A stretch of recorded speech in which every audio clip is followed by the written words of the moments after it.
안녕하세요. 저는 서울 성모병원 심장내과에서 근무하는 장기육입니다. 오늘 이렇게 여러분과 마주하게 돼서 매우 반갑습니다. 오늘 제가 말씀드릴 그 내용은 탑이라고 하는 새로운 그 신의료 기술인데요.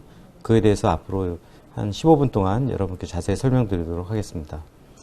먼저 이 탑이라는 시술을 이해하기에 앞서 중증 대동맥 판막 협착증이라는 질환에 대해서 말씀드리겠습니다. 심장은 이렇게 4개의 방으로 나누어져 있는데요. 일단 이렇게 방으로 나누어져서 피를 모았다 내보내야 우리가 혈압이라는 것이 생기기 때문입니다. 그래서 심방은 피를 모으고 심실은 내보내는 역할을 하게 되는데요. 이 우측 심장에서 정맥피를 폐로 보내서 폐에서 이제 산소 교환이 이루어지고 동맥피로 바뀌어서 좌심방, 좌심실에 모이게 되면 심실이 강하게 수축하면서 대동맥을 통해서 전신으로 이제 동맥피가 공급되게 되는 게 심장의 역할인데요. 이때 좌심실과 대동맥 사이에 위치한 판막이 대동맥 판막이 되겠습니다. 이 대동맥 판막은 하루에 심장이 10만 번 수축과 이완을 반복하기 때문에 10만 번 열렸다 닫혔다 하게 돼서 60세만 돼도 이미 20억 번을 사용하게 되고, 그런 많은 사용으로 인해서 70세가 넘으면 전 인구의 3%에서는 이렇게 좁아지는 그 협착증이 생기게 되고, 이 심장에서 피가 나가는 입구가 좁아졌기 때문에 심장에 굉장한 부담을 주게 되겠습니다. 이와 같은 질환이 대동맥 판막 협착증이 이제 되겠습니다. 그래서 실제 증례를 보시면 여긴 정상 대동맥 판막을 가진 정상인의 그 대동맥 판막이고, 이것은 중증 대동맥 판막 협착증 환자의 판막인데요. 한눈에 봐도 정상과 비교해서 굉장히 두껍고 하얀 석회화가 되어 있다는 걸 잘 알 수가 있고요. 이렇게 오프닝이 굉장히 조그마서 심장이 힘들게 이제 피를 여기 내보내는 모습이고요. 이렇게 그 구멍이 좁으면 그 좁은 구멍을 통해서 이제 같은 양의 피를 내보내야 되기 때문에 심장이 일을 많이 하게 되고, 그로 인해서 이렇게 심실이 두꺼워지는 현상이 생기게 됩니다. 이것을 이제 섬유화라고 하게 되는데요. 이로 인해서 심장이 뻣뻣해지게 되고 펌프로서의 그런 유연성을 잃어버리게 돼서 이제 좌심방, 폐 이쪽으로 이제 압력이 미치게 돼서 여러 가지 증상이 생기게 됩니다. 정상 판막을 가진 환자의 좌심실 근육과 이런 중증 대동맥 판막 협착증을 가진 환자의 좌심실 근육을 비교해 보면 이런 결국 문제는 이 좌심실 근육이 변형이 되면서 여러 가지 증상과 이제 급사 같은 현상이 일어날 수가 있는 무서운 질환이 이제 대동맥 판막 협착증입니다. 실제 이제 수술 시 조직을 보면 이렇게 판막 옆길이 서로 붙어 있고 이렇게 두꺼워진 석회화로 두꺼워진 이제 판막을 이제 볼 수 있고요. 그 원인은 그 전 세계 평균 수명이 70세 미만일 때는 대부분 이런 선천적으로 이엽으로 타고난 이제 이엽성 대동맥 판막을 가진 환자에서만 발생했었는데, 70세 이상 인구가 많아지면서 이런 삼엽에서 그러니까 너무 많이 써서 생기는, 나이 들어 생기는 그런 판막이 요즘은 이제 가장 많은 수의 환자를 차지하고 있습니다. 그 대동맥 판막 협착증은 이제 나이 들어서 우리 주름 생기는 것처럼 그냥 그 노화 현상은 아니고요.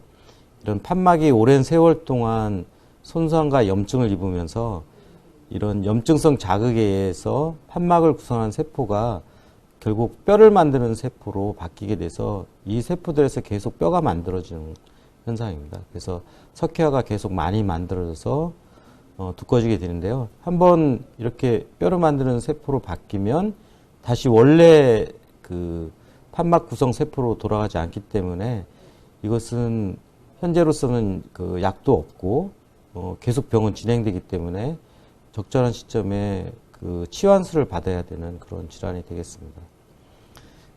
그래서 정상인 판막이 이렇게 활짝 열려 있다가 이제 점점 좁아지는데요. 이렇게 중증이 되면은 저희가 이제 중증을 그 여러 가지 기준에 의해서 판단하게 되는데, 그 중에 가장 그 쉽고 정확한 방법이 요 좁은 판막을 지나는 혈류의 속도를 가지고 평가를 하게 됩니다. 그래서 정상인은 이제 초속 2m의 속도로 지나게 되는데요. 왜냐하면은 이제 이렇게 그 판막의 오프닝이 넓으면 피가 이제 천천히 지나가겠죠. 근데 이제 좁아지면 좁아질수록 저희가 강이나 시냇물 같은 거 보면은 많이 속도가 빠르잖아요. 그래서 이렇게 많이 좁아지면 4m 이상이 되면 이제 중증이라고 하게 되어 있습니다. 그래서 중증이 되면은 거의 2년에서 3년 내에 대부분이 이제 사망하는 것으로 되어 있고요. 이것은 이제 그 20년 전 교과서에는 이제 여기까지만 그려져 있었거든요. 그 당시에는 이제 평균 수명이 70세 미만이어서 보통 이협성 그 판막을 가진 분들이 중증이 되면서 대부분 요때 돌아가신다 그랬는데 지금은 이제 80세 이상 그 고령화 사회가 되면서 이제 대부분 요때 이제 증상이 생기고 몇 년 안에 돌아가신다 이런 그림이 되겠습니다. 그럼 이제 타비에 대해서 이제 본격적으로 말씀드리겠습니다. 타비는 과거에는 이런 약물 치료가 없기 때문에 가슴을 열고 그 병든 판막을 떼어내고 그 새로운 인공 판막을 이제 이식하는 그런 수술을 받으셨어야 되는데요. 사실 그 70세 이상 혹은 80세 이상 고령 환자 특히 그 여성분들한테서 그런 가슴을 여는 수술은 굉장한 부담이었었는데 이런 게 혈관을 통해서 카테터 시스템에 부착된 판막을 도입해서 자기 판막을 치환하는 이런 새로운 방법이 이제 탑이라는 이제 시술이 되겠습니다. 이 대동맥 판막을 통해서 대퇴동맥을 통해서 이제 굵은 시스를 이제 배꼽 근처까지 올리고 그 안을 통해서 이렇게 카테터에 장착된 판막을 이제 자기 원래 원래 판막 위치에 놓고 이제 풍선이나 이런 자가 확장 시스템을 통해서 이제 그 자리 위치시키는 것이 이제 판막 탑이 치료가 되겠습니다. 그래서 현재 전 세계에서는 이제 두 가지 판막이 이제 쓰여지고 있는데요. 이쪽은 이제 풍선으로 이제 붙이는 방법, 이쪽은 이제 그 형상 기억학금으로 그 모양을 미리 만들어 놓고 이제 관을 이 바깥에 씌워서 이제 판막을 움츠러 놓은 다음에 관을 빼고 이제 자기 스스로 이제 익스팬 확장하는 그런 자가 확장 판막 이렇게 두 가지로 이제 나눠져 있습니다. 과거에 이제 10년 전에는 이런 전신 마취도 필요하고 경식도 초음파 같은 그런 이제 그 여러 가지 이제 환자한테 부담이 많이 되는 방법으로 이제 시술을 많이 했었는데 지금은 이제 수면 마취를 통해서 쉽게 하는 이런 미니멀리스트 탑이라는 것이 이제 거의 90% 환자에서 이렇게 이루어지고 있는데요. 예를 보면 이제 85세 그 여성인데 사실 굉장히 왜소하시고 수술에 굉장히 고위험도겠죠. 근데 이제 전신 마취 없이 그 시술 시간도 아주 30분으로 짧고 과거에 이제 수술을 했다면 이분이 보통 2주 정도는 병원에 입원했었어야 됐을 텐데 이틀 있다가 퇴원할 정도로 이 중증 대동맥 판막 협착증의 치료는 이제 획기적으로 이제 바뀌게 되었습니다.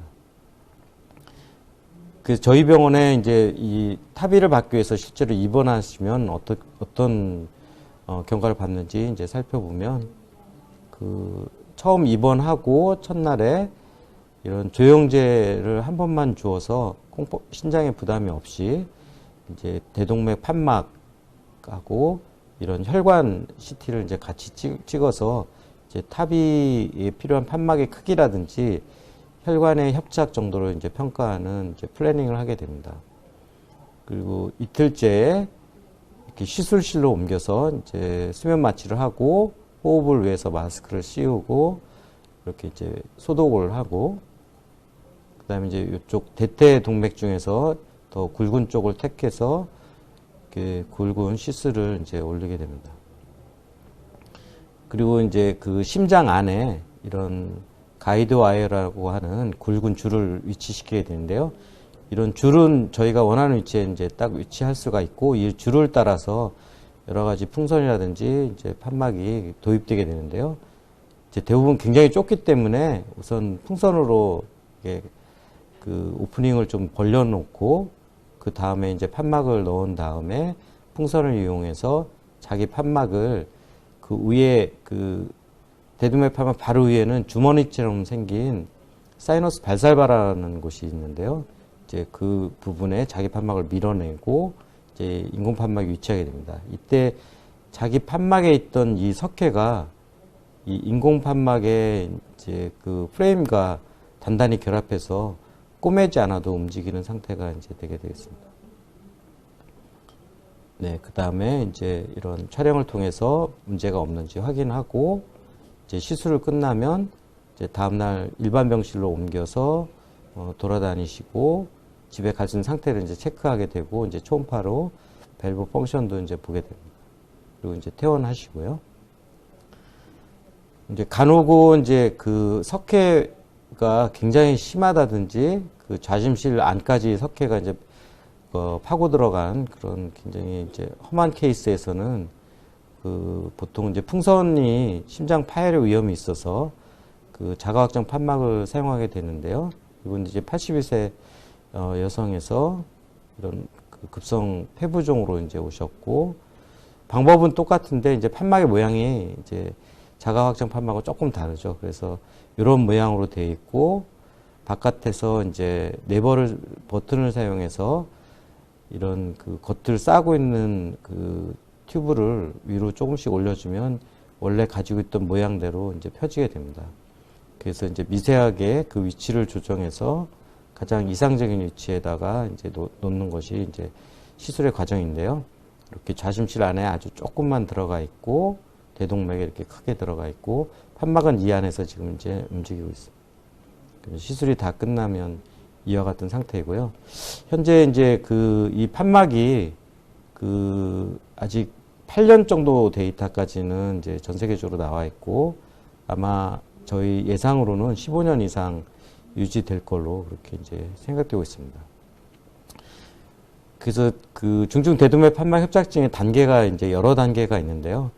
가장 타비가 제일 먼저 도입된 거는 아주 수술의 고위험 환자에서 도입되었다가 재작년에 이제 그 중간 정도 수술 위험을 가진 환자, 올해 이제 드디어 FDA에서 이제 수술의 저위험 환자까지 그 확장이 돼서 거의 모든 증상 있는 중증 대동맥 판막 협착증은 이런 방법으로 치료가 가능하게 되겠고요. 이제 아직 증상이 생기지 않았거나 증상은 있지만 협착의 정도가 중간 정도인 그런 환자들한테서 이제 타비를 이제 도입하기 위해서 이제 현재 임상 연구 중에 있습니다. 제가 가장 그 기억에 남는 타비 케이스는 76세 이제 남자분이었는데요. 숨이 너무 차서 이제 병원에 오셨고 특이한 점은 이제 최근 한 석 달 사이에 10kg가 빠져서 이제 오셨는데 처음에는 이런 중증 대동맥 판막 협착증 때문에 이제 그 몸무게가 빠졌다고 생각했는데 저희가 이제 그 타비 플래닝을 위한 CT를 찍던 와중에 간에 이런 그 담도암이 발견이 되었고 담도암은 이제 수술할 수 있는 상태로 이제 판단이 돼서 이런 그 담도액을 바깥으로 이제 드레인 시키는 이제 시술을 먼저 하고 이제 심장을 다시 이제 정밀 검사했더니 요 좌심박 내에 혈전도 발견돼서 그 항응고제 치료를 했고 한 2주 정도 항응고제 치료한 다음에 이제 혈전은 사라져서 이렇게 이제 시술을 지금 하고 있는 모습이고요. 이분은 석회가 굉장히 많아서 사실 시술이 굉장히 그 부담스러운 환자였는데 그래도 이제 저희 오랜 경험으로 쉽게 이렇게 풍선하고 판막을 넣어서 이제 그 가장 최적의 위치에 판막을 위치시켜서 시술이 잘 끝나고 지금 현재 1년 정도 그 후에 한 일주일 있다가 그 윗불이라는 이제 큰 복부 그 담도암 수술을 받고 지금은 이제 건강하게 잘 지내고 계십니다. 저희 병원에 이제 그 총 지금까지 한 370예 정도의 타비 케이스를 했는데 평균 연령은 한 80.6세, 입원 일은 한 5.1, 그 다음에 한 달 그 사망과 뇌졸중률은 1.2%여서 사실 굉장히 그 안전하고 그 효과적인 이제 수술 성적을 이제 보이고 있습니다. 네, 이거는 이제 그 전 세계에서 시행한 그런 저위험을 가진 중증 환자한테서 임상 시험인데 수술에 비해서 타비가 그 1년 시점에서 이제 데스와 그 뇌졸중이 1%밖에 안 되는 정말 그 놀라운 성적을 이제 보이고 있고요. 예, 저희는 2012년도부터 그 시작을 해서 지금 이제 그 많은 성장을 해서 그 전 세계 어느 센터에 비해서 좋은 성적을 거두고 있고, 이런 환자의 그런 상태에 따라서 그 풍선 확장형과 자가 확장 판막을 적절히 선택해서 이런 초고령의 아주 위험한 환자한테서 이제, 네, 오늘 제가 말씀드린 내용은 중증 대동맥 판막 협착증에서 지금까지하고는 완전히 다른 새로운 치료법에 대해서 설명드렸습니다. 여러분들이 앞으로 이제 그런 그 새로운 그 의료 선택을 할 때 좋은 정보가 되었으면 하는 바람입니다. 감사합니다.